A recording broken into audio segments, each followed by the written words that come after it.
Despite there being multiple zombie games that I come back to, it always seems to me that the Left 4 Dead games are the ones that I tend to go back to the most. And I guess it helps out that Left 4 Dead 2 is my all-time favorite zombie game. There was just something so different about Left 4 Dead that no other game could really match. And it is a sad fact that we may never get a Left 4 Dead 3. I mean, it may happen one day, but I'm definitely not going to lose any sleep over it. Well, instead of making another game and furthering the story, Valve, I guess, has done the next best thing. That would be to take its IP and to shove it into a bunch of different games. What's up, Danksters? Thanks for tuning in to a brand new video of mine, and I want you to join me today as we look at the multiple times that Valve has shoved Left 4 Dead elements into other games. And going into this, I was actually really surprised with how many times Valve actually did this. Like, before making this video, I had no idea how many I would be talking about, but nonetheless, I think we should just get right into it. Starting out with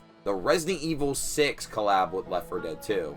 Yes, Resident Evil 6 did have a Left 4 Dead 2 collab with it. It was happening when Capcom was trying to port Resident Evil 6 over to Steam. It didn't take long before Capcom and Valve struck up a conversation about bringing the Left 4 Dead world into Resident Evil 6. So in April of 2013, released exclusively on the PC, the entire survivor cast of Left 4 Dead 2 would be added as a free update. You can now play as Ellis, Coach, Nick, and Rochelle in the Mercenaries mode, No Mercy. And while that alone is cool, it actually doesn't end there, because two special infected from Left 4 Dead also join in on the fun, that being the Witch and a downsized version of the tank called the Mini Tank. This was really hard for someone like me who was exclusively an Xbox 360 player. Even though I loved both games and played both games on the Xbox 360, I was super jealous that PC players got to play as the Left 4 Dead 2 cast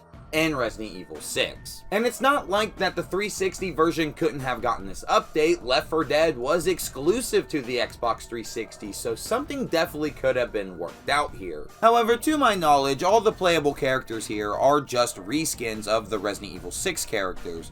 But I don't care, this is still really awesome. Also, when you are playing as a Left 4 Dead character, the music changes to Left 4 Dead music. The song, Pray for Death, plays while the game is giving you your overview.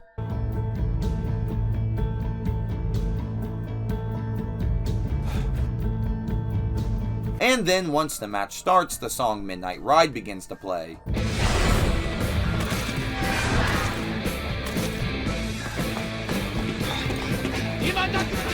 And once the time starts to run out, you can briefly hear the song The Monsters Without.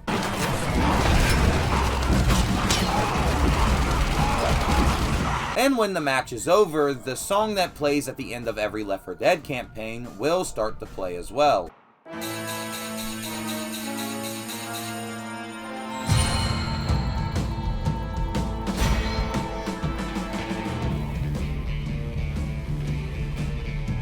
It's really neat that they changed the pieces of the music for these characters, and it actually does fit these characters' vibes a lot better. It's actually really surreal to me right now that I'm playing this. As someone who had an Xbox 360 back in the day, this is all I wanted. Alright, so the next game we're going to be talking about is Zombie Army Trilogy and Zombie Army 4.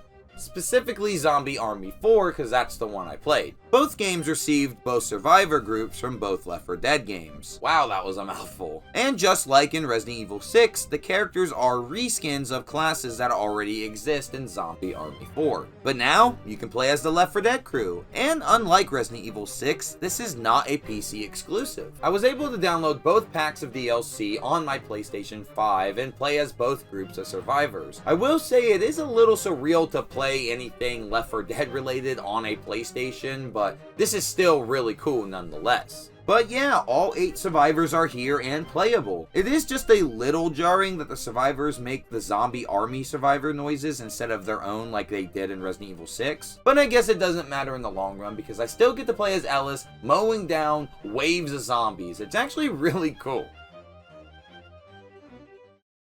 Alright, so the next game we're going to be discussing is Dead by Daylight, which in March of 2017 had an update called Left Behind. This update would add Bill from Left 4 Dead as a survivor to play as with his own unique perks. And unlike the characters in the other games being there for the sake of just being there, Dead by Daylight actually has lore on how Bill from Left 4 Dead got into this world. The entity of Dead by Daylight pulled Bill from his world and brought him into the world of DBD before he would succumb to his injuries. It's actually pretty cool that they bothered to even add a little bit of story to as why Bill got to this world. Gameplay wise though, there's not much different from any other survivor. You know how the loop is, get the gens done and then escape. I'm not someone who plays Dead by Daylight competitively, just casual when I can, so I really suck at picking perks, but I will say Bill does have a very unique one. I mean, all of his perks are unique, but this one in particular, like Unbreakable, which increases your recovery speed and will allow you to pick yourself up one time once you've been knocked down. That's super helpful actually. But yeah, that's pretty much it for Bill. It is lame he's the only survivor we got, but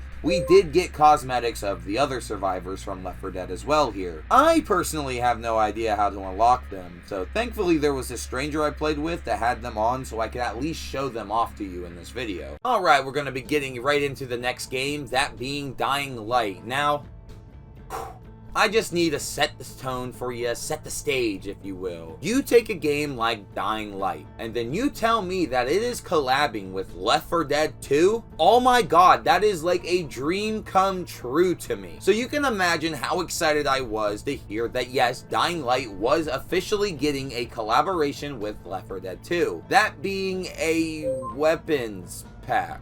Okay, a weapons pack. Okay, well, what would this consist of? Apparently, they picked some of the most iconic weapons from Left 4 Dead 2, and you want to know what those are? The electric guitar, the golf club, the frying pan, and they threw in some extra guns. Who decided this? The fact that they are calling this a collab is kind of pathetic in my opinion. This is not what I had in mind at all when I thought that these two games would be collabing together, so thankfully Dying Light did make it right with the second Left 4 Dead collab. So yeah, in 2020, the collab we were actually thinking we were going to get finally happened. This time around, Bill, again, just like in Dead by Daylight, was a playable character, with the gnome from the Dark Carnival campaign, Chomsky, being added as a melee weapon. This collab was better than the weapons pack, obviously. Just look at here, you'll see why. Unfortunately, I never really got into Dying Light. It never really captured the same magic that I thought their previous game,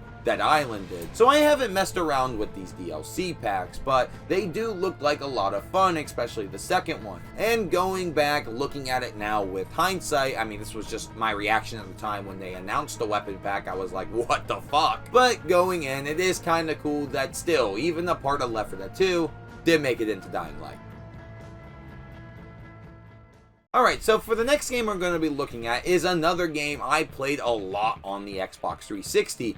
So thinking about it, it probably could have gotten this DLC as well if they wanted to add it. I'm of course talking about Payday 2. So Mercy Hospital from the first Left 4 Dead game was a playable stage here. Being released on July 26, 2012, again exclusively only for the PC, Mercy Hospital from the first Left 4 Dead game was a playable stage here, where the objective is that you needed to go in and find a sample of what is argued to be the first infected, at least in Mercy Hospital. It is a very unique idea, and looking at all this footage, it's so surreal to see this place crammed with normal people and not zombies. You can even find Bill here on the elevator, with the original voice actor reprising his role. And seeing Bill here is actually a really cool piece of continuity in the Left 4 Dead lore. Assuming that this is the first infected here, we can also assume that the outbreak hasn't started yet and is probably about to. Well, after Left 4 Dead came out, Valve made an online comic of the survivors from the first game to expand their story a little bit more. And Bill's story starts with him in the hospital. Now obviously this is most likely not canon due to this being a small DLC map, but it is cool with how it fits perfectly together in the Left 4 Dead story. Also, there's a witch here.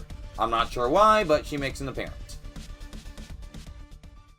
Alright, so now we've reached the final game I am going to talk about in this video. And this final game that I'm going to talk about is completely different than the rest of the games that we've talked about in this video. That being Minecraft. Yes, Minecraft would actually receive Left 4 Dead skins. On August 24th, 2012, Minecraft Skin Pack 2 would release. And while containing a lot of nice skins, it also included Bill, Zoe, Lewis, and Francis as skins, as well as a witch, boomer, and hunter to add to it. And all of these look great. Unfortunately, I don't have them though. I wish I was able to nab them, and they are available on the Bedrock version, but this is Legacy that you see here. However, what I do have is the next skin pack, that being Skin Pack 3, which was released later in the year in October, and this skin pack had the cast of the Left 4 Dead 2 survivors, which is Coach, Nick, Rochelle, and Ellis. Coach and Rochelle looks pretty decent here, but Ellis looks a little strange, and I don't even know what the hell happened to Nick here. It doesn't even look like him. The Ellis skin, I believe, is based on his beta design, and I'm only guessing that due to the colors of the Minecraft skin